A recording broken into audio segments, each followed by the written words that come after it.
Okay, so it is noon, and I just wanted to say thank you to everybody for coming.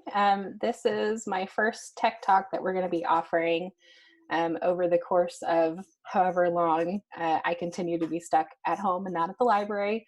Every Friday at noon, you can look forward to a new topic. Um, if you're unfamiliar with Zoom, just a couple of things to point out for everybody. Um, Throughout this presentation, I am going to share my screen so you guys can see the presentation. And I have a hands-on portion of this talk that I will share my screen with you so you guys can see what I'm doing on my computer. If at any point you can't hear me or if I'm talking too slowly, please feel free to reach out through the chat function. And if you have any questions throughout the presentation, you can open up the chat down at the bottom and send me your questions. I will try to be watching that as we go through. But thank you for joining me, and I'm looking forward to this. So today we are going to be talking about digital archiving practices. One of the projects that you may find yourself turning to while you can't go out into the world is organizing some of your digital files. I think it's always a great spring cleaning sort of thing to do, and can be a good favor for your future self. But just so you're aware, you will be able to find all of these slides at the link shared here on the screen. Let's see here. Somebody messaged me that they can't hear me. If anybody else is having trouble not hearing me, please feel free to message. Okay, no, it looks like we're good. Okay. So if you are having trouble hearing, you might check the sound on your computer to make sure your speakers are turned up. For Zoom, I usually have to use headphones. So if you continue to have trouble, I'm sorry. I will be recording this webinar and making it available later, and I will also email it out to everybody that registered for the class. So if you continue to have issues, apologize for that. All of the slides in this presentation are available at this link on the screen, and I will actually have this link available kind of throughout so you can continue to see it if you don't get it written down quite yet. But just to introduce myself, my name is Katlin Seagraves. I work at Central Library in the Digital Literacy Lab, and I teach technology classes. We're going to have a little bit to work through today. I'm hoping to keep it under an hour. This class is usually 90 minutes. But we are going to talk about the what, where, how, and why of organizing your digital files. And the first question I like to answer is, why are we talking about this? So I think most people will agree that being able to preserve your personal history is incredibly important. This is a picture taken in 2001, and I have a very cool bucket hat on, and I want to capture this picture and make sure that I can find it. Maybe search my pictures and find bucket hat if I'm trying to find some fashion of the ages. Thank you, Sarah. Sarah said that it's an A+ hat, and I appreciate that feedback. But I think we can all agree that being able to find the photos we take, being able to find the files that we have is incredibly important. If you cannot find your files, they basically don't exist. And that is to say, if you have photos on your computer, in your phone, on your devices, but you can't find them, they functionally do not exist. And nobody wants to lose them. And when you're talking about digital archiving, there are kind of two main ways that you can make sure that you have long-term access to your digital files. The first one is by backing them up, and the second one is to name and organize your files. And we're going to kind of go into the details of some best practices in doing that.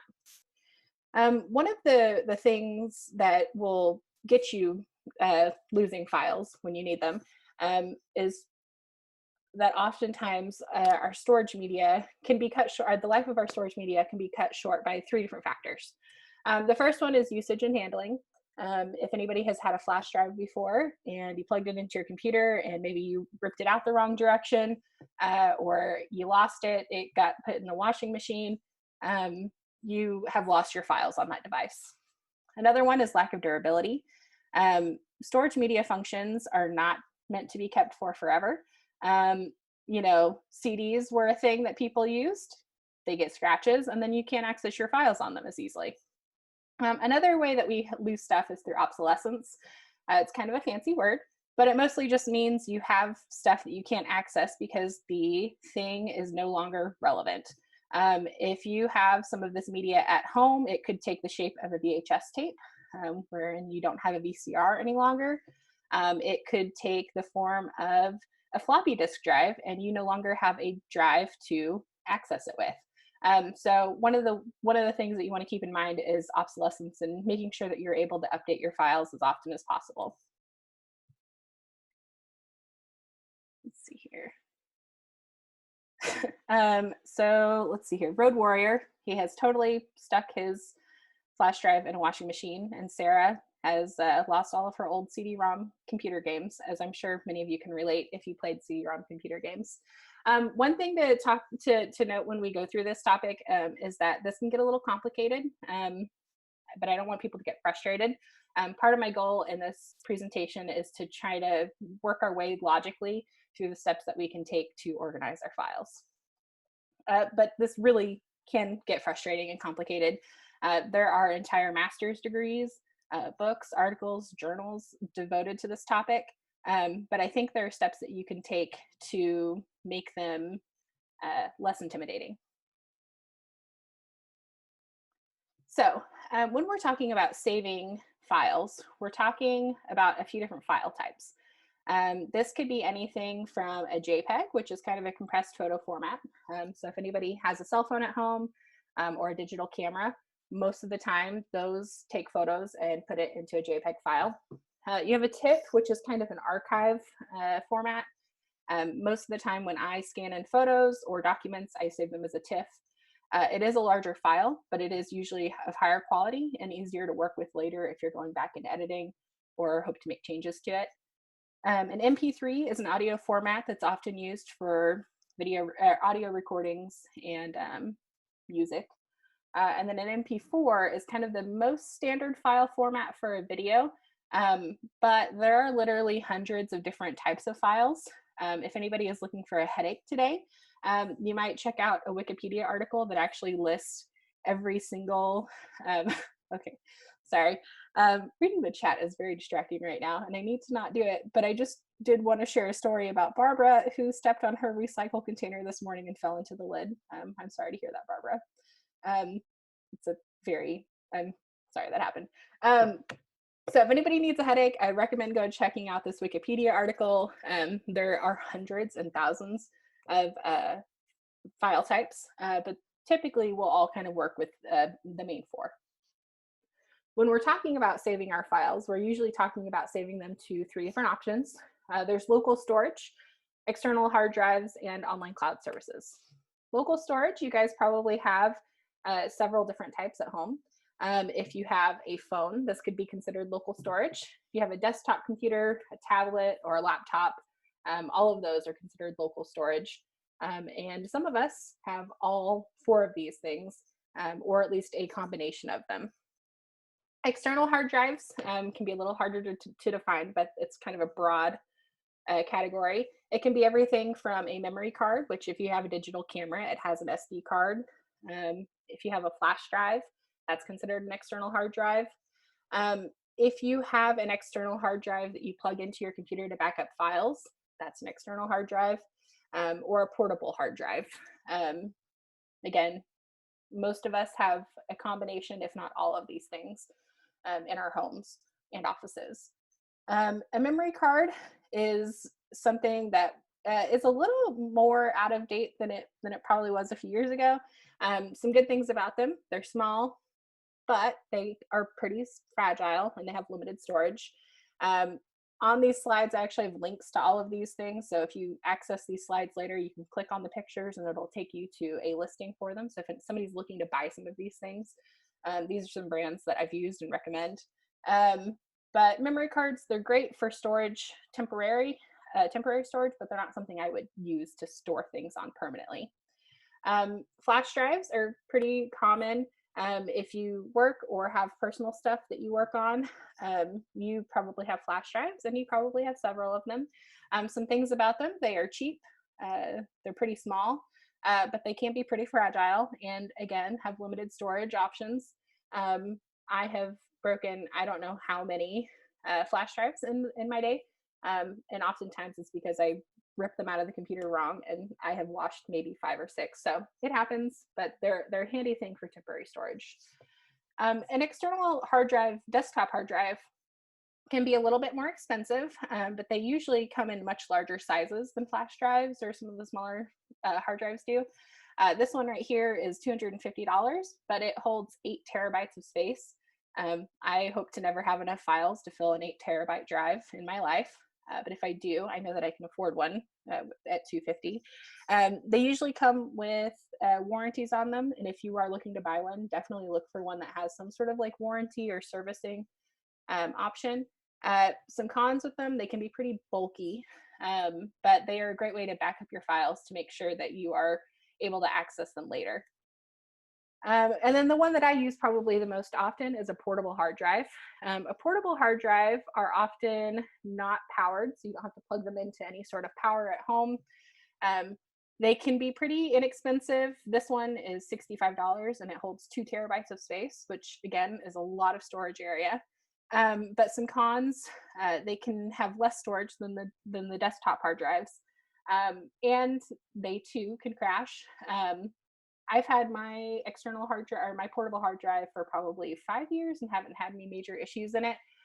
There are some that you can purchase that require external software to be installed. So you might, when you're purchasing something, make sure that it's compatible with whatever device you're hoping to use it for. But those are kind of the list of external hard drives. One thing to note with all of these options is that functionally they all have an expiration date. Your memory card, your flash drive, your hard drives, someday they will fail you and the files on them will become inaccessible. So before you think that, backing them up from your computer to your hard drive is all you need to do, stop for a second and just note that you may have to take another step.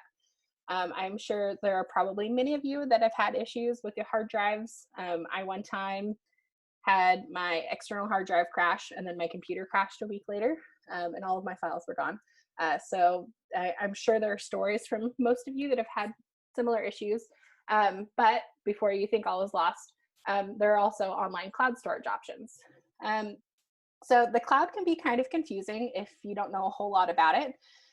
One thing to note, there are lots of different cloud service options, and there are service options at different price points, and for different types of devices. Essentially, an online cloud service is an off-site server that you're storing your information on. So I live in Tulsa, Oklahoma. I use Google Storage, and a lot of their hard drive or a lot of their servers are kept offsite in Seattle or even in Canada. So when I'm storing stuff, it may be stored way across the country from me. Apple iCloud is one that is pretty familiar if you have an Apple device, like an iPhone or an Apple computer, or an iPad. If you have one of these devices, you actually already have an iCloud of some sort because you have to have an Apple ID. With iCloud, you usually get some free storage, and then once you hit a certain ladder of storage, you have to start paying for it. Currently, I pay for 50 gigabytes of space at 99 cents a month. It's billed monthly to my account, and it's done every month. I don't have to think about it, and I don't have to worry about running out of storage on my iPhone. One thing with Apple, you can actually share plans between family members. So if you were to pay for 200 gigabytes for your household, you could set it up so that everybody can back up to the same drive. You can still make stuff private within that drive, but you can share some of your storage options with your household, which is handy. Google Storage is another service that I utilize pretty heavily. If you have a Gmail account, you already have a Google Drive. To access it, you can go to drive.google.com, and it kind of just looks like a folder on a computer. You can store stuff. I'm actually running this presentation off of my Google Drive, and their plans are pretty affordable. You get 15 gigabytes of free space when you just sign up for the service, and then once you hit 15 gigabytes, you have to start paying if you want additional storage space. But Google Drive is the one that I've been using the longest and is used by my family members, and it's pretty easy to share between people, and all of my accounts back up to it, which is great. If you are an Amazon user, say you pay for Amazon Prime, you actually have some storage available to you with your Prime membership. I think you get unlimited photo storage with a Prime membership. If you don't utilize the other parts of an Amazon Prime account, I don't know that I would recommend getting an Amazon Prime storage service, but it's handy if you are looking for something. And then Dropbox is kind of another one that is pretty familiar to most people because they've been around for a while. They have free and cost uh, and programs that cost money. So you can, of course, find more information at Dropbox. But there are some things to keep in mind with cloud service, including the fact that security is not always ensured. I'm sure you guys can remember articles that came out from a few years ago about data breaches with iCloud. People, like celebrities' photos were being published on the internet because people were able to hack their accounts. With any online service, there is always the threat of data breaches and account hacking. So that is definitely something to keep in mind if you're storing like sensitive documents like tax returns, or copies of things like your birth certificate or you know mortgage information. There is something to be said for the longevity of online cloud services. Um, Companies like Google, Amazon, Apple, they have been around for the last few decades, and it seems like maybe they will be around for forever, but you don't know that that is actually the case. Some things to keep in mind: if you get emails from any of these online cloud services that you utilize, it's always best to read them. You don't have to go into all the fine details, but if they are changing things like their terms of service, or if you haven't accessed the account in a while, sometimes they'll disable it. I got a notice from Samsung saying that they were disabling my account next month because I haven't logged in 5 years. So read those emails when you get them. Keep on top of changing practices or news with the company because they will give you the opportunity to get your files back before they delete them. And then there's also the continued financial investment. $2.99 a month for 500 gigabytes of space is pretty affordable for a lot of people. But when you add that together through 20 years, it does become quite costly. And the more file storage you need, the higher your costs go.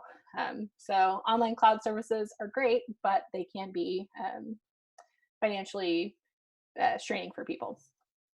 So we've talked about 3 different types of storage, but the question is, what do you do? How do you back your stuff up so that you can keep it? I usually recommend kind of a mixture of all 3 of these types. And there's kind of a 3-2-1 method that I like to recommend to people. The idea is that you should have 3 copies of your data. 2 of the copies should be local, and 1 should be an offsite copy of some sort.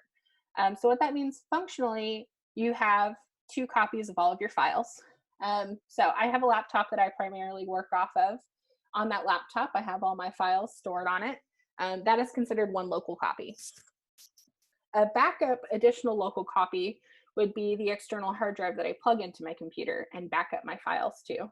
And then you should always keep some sort of like offsite copy on preferably an online cloud service.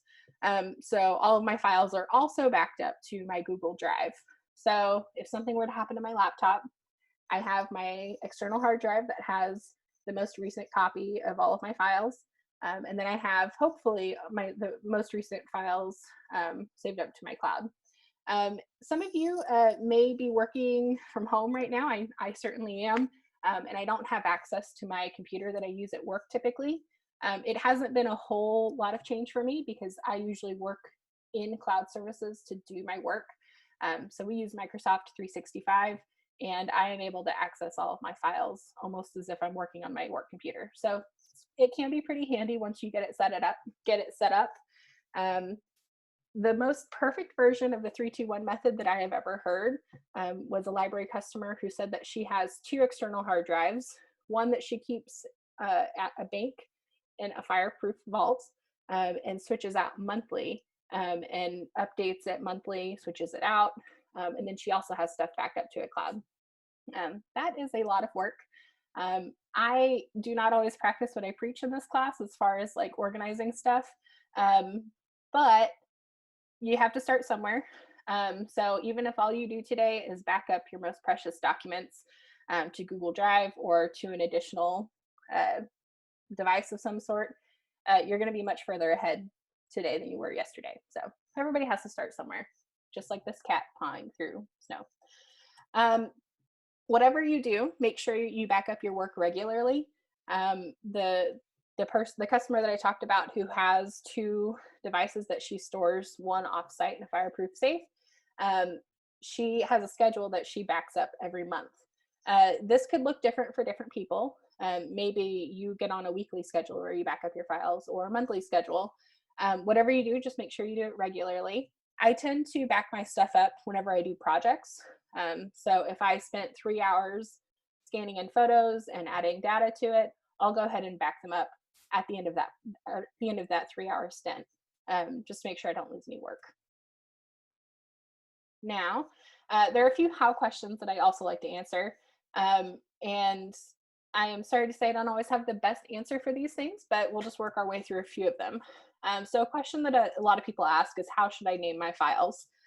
Bad news, there are no perfect answers to this question. And there are a lot of choices that are going to depend wildly or very wildly depending on your situation. Just a few tips I have for you. Make sure you're descriptive. Melody Condren is an author whose book I will cite later in this presentation. But one of the questions she asks when looking at files is, if I see this file in 10 years, will I know what it's about without opening it? When it comes to photos, that doesn't necessarily have to be the case. But if you are storing your 2019 tax return, if you name it 2019 tax return, you can look at that file name and have an idea of what's in that file. Another thing to keep in mind, you should avoid acronyms. I work in a library, and we have lots of associations and professional groups. And if I were in a group of librarians and I said ALA, PLA, OLA, they would know what I'm talking about. That is not always the case between family members or business partners. So when you are using acronyms, just make sure they are widely known ones and not obscure and only known by a few people. You should also avoid special characters, things like question marks or percent signs, ampersands will not show up well in file names. You should also utilize underscores and not spaces when you're naming files. And a large part, this is because when files are stored, if there's a space, oftentimes it'll be automatically filled with a percent sign, which can just look kind of hard to look at. And then another thing to keep in mind is to avoid long file names. Most programs that you work with day to day will be able to open files no matter what the length is of the file name, but there are some programs that cannot open files that have more than like 19 characters. So just keep that in mind. Another thing that you should keep in mind is to be consistent when you're naming your files. Once you've set up a schema that works for you, just make sure that you use it throughout your filing. And the way that this has worked for me is on my personal projects, I have a sticky note on my desk that has the file name format that I use. And when I'm working on stuff or working on naming files, I just refer to that sticky note and make sure that it looks, all of my photos as I'm naming them are consistent with the thing that I have set up. So here's a few examples of ways that you could name some of your photos or your files. Specifically, if you're looking at naming groups of photos so that you can store them and access them later, I like kind of this bottom one for myself. And I have an example here. So say you went on a trip to New Hampshire and you have some pictures from Great Bay that you took on November 22nd, 2016. In your schema, you could put the date first, underscore the location.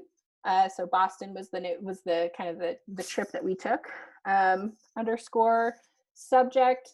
This is where I put Great Bay, an abbreviation of it.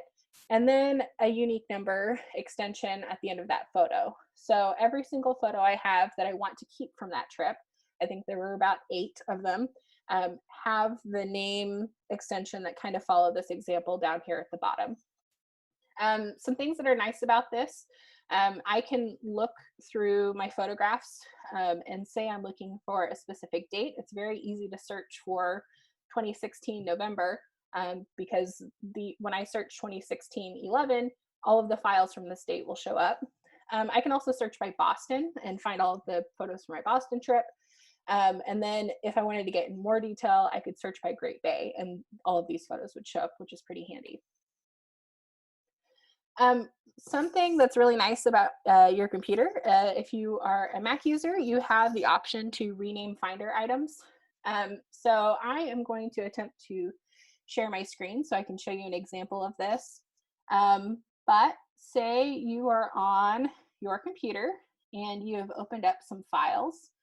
On here, you can actually select multiple files and go into rename, and I can go through and rename my photos. So I could name them Seagraves, and I can start my numbering at 1. This will let you decide where the name format shows up.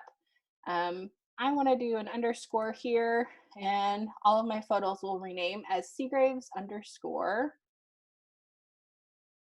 1 through 15. And it was done pretty quickly. I didn't have to put a whole lot of effort into it. Let me get back to my presentation. There we go. So Mac computers, that is definitely a thing that you can do. Windows, you can do kind of the same thing. If you select the files that you're working with, you can go into the picture tools, or you can right click and select rename on there and go through and rename those photos. So made pretty easily. There's also a software that I like that is open source and does not cost anything. It is called Advanced Renamer. In Advanced Renamer, you can actually do a lot more customization with your photos or with your files, and kind of change like the numbering schema, which is handy. So if you are looking for a good piece of software that has more control over it, I like this one. It's open source. It doesn't cost anything. And in these slides, there is a link to this software if you're looking for it. So after we've named our files, kind of the next step to think about is how we store information about our files. The way in which archivists do it is through metadata. So metadata is a set of data that describes and gives information about data. So if you've heard of the word meta before, metadata is data about data, which is to say, on all of your files have information stored in them. Often, if you go to a file, you right click on it. If you're on a Windows computer, there is an option called Properties. On an Apple computer, there is Get Info. But once you're in there, you can actually store information about your file on your file. So back in scrapbooking days, my mother's a scrapbooker, bless her heart. I love scrapbookers, but scanning in photos that have been scrapbooked is like the most tedious and annoying thing to do in the world. But typically with scrapbooks, you have your picture on this page, and then you have like either a pencil marking at the bottom or a Sharpie describing what's in the photo. With a file, you can do that in the properties. So this is a screenshot from Windows computer. I've selected an image and hit right clicked on it. And then properties is an option down at the bottom. Now in here in properties, there's a few things you can look at, but the details tab is usually where I go first. On here, you can see things like the date that the photo was taken. You can see the dimensions and the height and the resolution. You can also see tags, which is where I usually store information. You can also give it a title. You could rate photos. You can put copyright information if it exists. And this is the place where I find it the most useful to store information about my photos. And a thing that I do, and again, I'm going to try to share my desktop so you can take a look at it. If you go into Finder, and this is an Apple computer, so this will look a little different, but I can actually go into a photo and say I'm going to pick this one here. It is a photo of me and my brother from when we were kids. We were adorable. I'm going to go into get info, and on this, I can add some tags. So I can tag it Jonathan, I can tag it Caitlin, and save that. And that information is accessible within the properties on my computer. So some things that are handy on here. This is actually a photograph that was scanned in. So you can see right here what scanner I use, what type of scanner I use to scan it in. And you can also see some other information. I had previously added data about this on a Windows computer, and here under keywords, you can see the information that I put in there when I was on a Windows computer. But once you have done that work to add those tags in there, kind of the next step that you get to take is adding that metadata makes your files searchable. So I can come in here into my Finder and search for photos that include the Caitlin tag. And you can see all of the photos that I am in from this photo set, which, you know, when there's only 20 photos is not that impressive.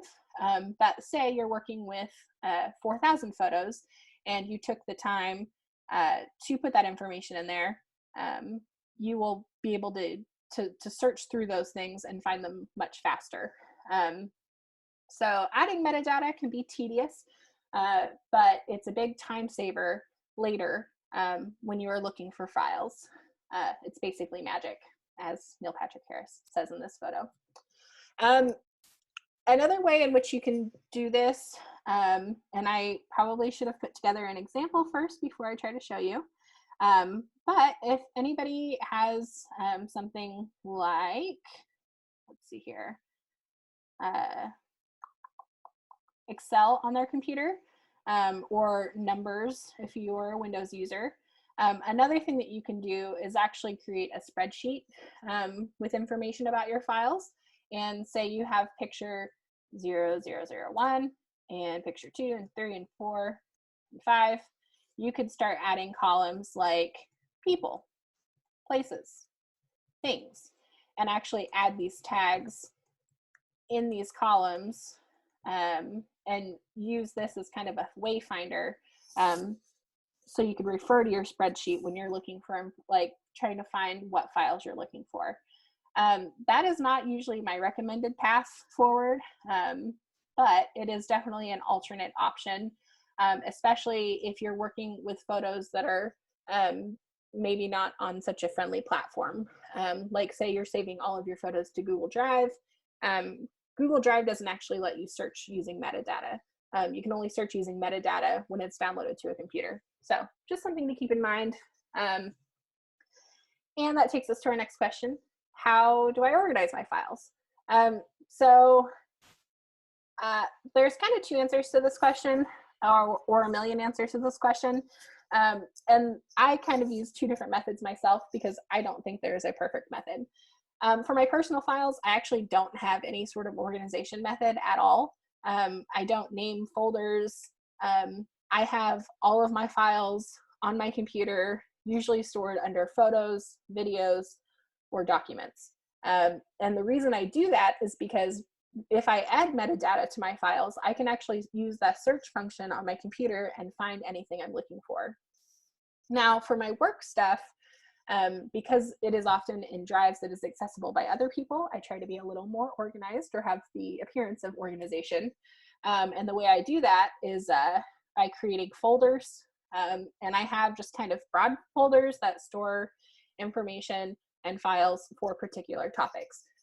So this is a screenshot of my work file folders, and on here you can see things like continuing education, personnel, and publicity and marketing. So all of my publicity and marketing goes into that folder. And then within that folder, I may have broader topics broken down. Some reasons that I don't actually like storing in folders is because I think it can make you lazy in regards to like naming your files and adding information to them. If anybody has ever had like an impressive computer crash, you may have actually lost all of like your routing information. I had a customer who said that he had organized all of his files into folders, and then one day his computer lost all of its information about where the folders were at, and all of his images were just image one through eternity, um, and they were not at all organized. So um, folders, they can be complicated. If you've come up with something that works for you, that's great.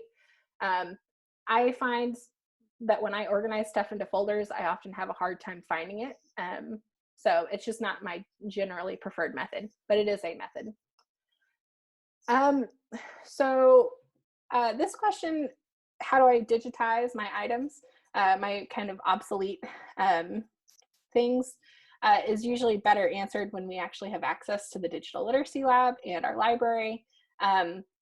But if you have some files at home that you were hoping to update, there are definitely tools that you can either purchase, or when we are able to access the library again, we have available for free with your library card in our Digital Literacy Lab. And I'm just going to kind of breeze through these. We have a couple different kinds of scanners. If anybody is looking for a scanner to use at home, this scanner here on the right, and it is an Epson V550. Currently, they are on sale at Epson's website, and they are really handy scanners. One thing I like about them is you can actually lay down multiple photographs, and the software will actually go through and separate it into multiple files for you. So it's a big time saver. And of the scanners that I've used and that I've purchased, this was one of the more affordable options I've seen. And they have some newer ones out, but I think the V550 is actually on sale right now for under $250. So if anybody's looking to start scanning in their free time, I like the Epson products a lot. And if you want to wait to get back into the library, we do have a couple different types of scanners available. There's also some technology that you can use to convert. Oh, that's a good question. Dana was asking if we have stuff for 35mm slides. The Epson V550 scanner, if you guys can see on the left, on this right photo on the left side, there are some frames. This scanner has the option to do negatives, and these frames have different sizes that you can fit your negatives into. And it can do 35mm slides, it can do photo strips, any negatives that you have at home. As long as they fit within the window that the scanner has, you can scan it. So these are pretty handy machines, and we have the frames at the library to use. There are also machines that you can purchase to convert other types of media. On the left here, we have a vinyl converter, and on the right, we have a couple of devices. There's an audio cassette converter on the top. These just take your device, they take your vinyl and your audio cassettes, and they convert them over to an MP3 file. They are 1-to-1, so if you have 60 minutes of video or of audio, it takes 60 minutes to convert. But these are things that you can purchase online. Again, I've linked to the items at different retailers that you can find them at, or they're available in our Digital Literacy Lab, which we will all be able to access again someday. Here we have a VHS converter down here on the left side, and then we also have a VHS-C adapter. What this does is it actually takes VHS-C tapes and then it stretches them out so that they can play in a VHS player. There are lots of machines like this. I actually don't like VHS converters all that much because usually they go straight to DVD. What we actually use on our machines is a thing called an Elgato video capture. These retail at about $90. I think they're actually gone down a bit, maybe to $80. But what this machine does is it actually plugs into whatever input device you're using. So we have ours plugged into a VCR, and then it takes it over to the computer. And essentially what it does is it takes the playback from your VCR and sends it to your computer and converts it to an MP4 file. So if anybody has a lot of VHS tapes at home or other types of media that you want to convert, I really like this thing. We've had ours for about 3 years and we've never had any problems with it, and it gets a fair amount of use. They are great because you can actually plug them into any device that you have available. So if you have a camcorder at home and you want to convert your video tapes, If your camcorder has a playback function, you can actually plug your Elgato video capture straight into the camcorder and then send it to your computer. So it's pretty handy, and one of the more affordable options that I've seen. They're also a machine that we recently acquired as an 8mm and a Super 8 reel-to-reel converter. So this will take old 8mm films and convert them over to a video file. This thing is actually pretty slow. About 5 minutes of video can take about 30 minutes to convert, so it's definitely a time-intensive hobby. But if you guys have family videos that you're wanting to access, we have this machine at the library. But if you're looking to purchase one for yourself, I want to say this machine was about $300.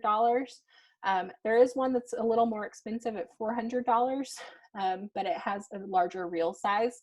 And I've really enjoyed this machine, haven't had any major issues with it, and it's pretty easy to use. And it comes with a great training video. So we also, at our makerspace at Central Library, have a recording studio. If you are hoping to record things like oral histories or stories from your family, you know, you can use a fancy studio, or you can use the video recorder on your phone. I think oral histories are a really great way to capture stories about your family or your personal history that will be lost if they're not captured now. My grandfather had some really awesome stories about the war, and I don't know that anybody ever took the time to sit down with him and ask him them and record them. And that's something that I wish we had done. So that's something that I've been trying to do with some of my family members, and can be really meaningful later to your descendants or even to history. You know, there are lots of archives and libraries and museums that look for personal stories to add to their collection. Also in our research center, again, I'm sorry, this is not something we can access at this time. There's a couple of scanners that they have that you can use for overhead scanning or for converting microfiche or microfilm. If you are hoping to archive photographs of like keepsakes, there are things that you can do with like tarps and cell phone cameras that will get you there pretty quickly. But overhead scanners can be great if you have more fragile items. And we have a couple of these available at the library as well. Now, we've talked about a lot of things, but I have just a few tips if you're kind of getting started in this project. And the first one, and this is not always a popular one, especially with genealogists. So if we have any genealogists in the room, you can chat at me. But I don't think you need to keep everything. If you went on a trip to Boston and you took 300 photos and 200 of them don't have pictures of people in them, maybe they're blurry, maybe you can find better pictures online that somebody else took, you need to ask yourself, do I actually need to keep this file? So before you start putting in the work of adding metadata and renaming your files and backing them up, a good thing that you need to do is just take a look at them and ask yourself, do I want this? I saw somebody convert a 2-hour videotape one time. It was of storm damage of his house from the 90s that he had taken for insurance purposes. And at the end of it, he asked himself, why did I spend 2 hours converting this? I don't actually want this video. So do yourself a favor and just look through your stuff early. Another tip, and I know I said this earlier, is to inventory your files and just update them often. Once you have come up with a system that works for you, make sure that you are regularly updating it. This could be monthly, it could be weekly, it could be after you've done a big amount of work. Just whatever you do, just make sure you do what works for you. And if you use a digital calendar or a written calendar, just add it to your to-do list, add it to your calendar, get an update, and it'll become part of a routine for you. Tip number 3, and I know I said this earlier, just make sure when you're naming your files, once you come up with something that works for you, just make sure you do it consistently, and take the time to do that, because you will thank yourself later. And then make sure you're always describing your files. If you look at a photograph and you know who everybody is in that photo today, that's great. 20 years from now, that may not be the case. One step of the project for me when I'm converting family photos is to stop at my mom's house and have her work with me to figure out who's in the photo, where it was taken. It's best to take that step out when you can. So if you do it yourself now, you won't have to try to do it later by yourself. And if you are working with a family collection and you don't know information, this is also a great way to connect with your family and get to talk to them about where the photo was taken or why it was taken. It can be a fun way to catch up with people. So just make sure you add that information because it is helpful. And then tip number 5, just make sure you save your work in sustainable formats. We talked a lot about not being able to access stuff. If you update those VHS tapes now, there's less chance of them getting some sort of damage while they're in storage. And tip number 6, don't get frustrated. Like I said earlier, this is something that there are literally like master's degrees and doctorates to learn how to do and learn kind of the theory behind it. So just get started where you can and don't be afraid to ask questions or work on things in small pieces. And one thing that I didn't mention that I probably should add to this presentation it is what kind of workflow works best for you. I usually work on stuff in kind of sprints. I have probably 4,000 items left to get scanned in and add information to, but I make it my goal to do like 100 at a time and work my way through that stack. So once you figure out what works best for you, just try to stick with it and just don't get frustrated when you don't get as much done as you'd like, but just try to work at it in small bits. Now, we have a couple of upcoming workshops that I just wanted to mention briefly. This class, the digital archiving class that you're taking now, is something that I usually offer a few times a year. So if you want another version of this in person with better jokes, you can find that in our event guide. But coming next week, we have a tech talk on digital privacy and security basics. Luke Crouch is a privacy engineer from Mozilla who will be teaching that class. And we're specifically going to look at privacy in our current times, which is trying to avoid phishing scams and how to best work from home. We also, in a couple of weeks on May 1st, have a class coming up on digital estate planning. One of the things that everybody should be thinking about with their digital archives is how we plan to pass it on to other people. And in this class, we'll talk about some of the legal logistics as well as like the practical logistics for making sure that the stuff that you're working on, that you're saving, will be accessible by loved ones or business partners when it is necessary to do that. So those are a couple classes we have coming up, and you can find those in our event guide at tulsalibrary.org. And I just wanted to mention a couple of other resources. If you are getting started on this project and you need some more one-on-one help, we have a service called Book a Librarian. I am happy to do a digital Book a Librarian appointment with you, or once the library gets back open, we can do an in-person one at a safe social distance. But if you ever want to set one of those up, you can email me or leave a voicemail on my phone. This is my information, or if I emailed you today, you have my email address. But I'm happy to answer questions via email or phone or video chat anytime. So just let us know. There's also some really great courses on photo management and file management available through Lynda. So if you have used Lynda before, or if you haven't, it's a really great service. It's free with your library card. You can access it at tulsalibrary.org under our online learning resources. But they have some really great courses on organizing using photos on Mac, which is the Photos app for Apple computers that I really liked. And you can search by key terms like metadata or file management and find some really great courses on there. A book that I wish we had digitally, but is available in our print collection and currently inaccessible, is Managing the Digital You by Melody Condren. This book is really fantastic in that it has some really great information about file management backup systems that there's like services that you can pay for that will automatically back up your computer, and they kind of walk you through the logistics of that. But they also have some great information in this book on how to name your files and organize them. And I have found this to be one of the better books I've seen on the topic. So definitely recommend it. Another book that I really enjoyed is The Complete Guide to Personal Digital Archiving by Brianna Marshall, or edited by Brianna Marshall. I will say this is probably more useful for librarians and archivists than like general use, but I also really enjoyed this title.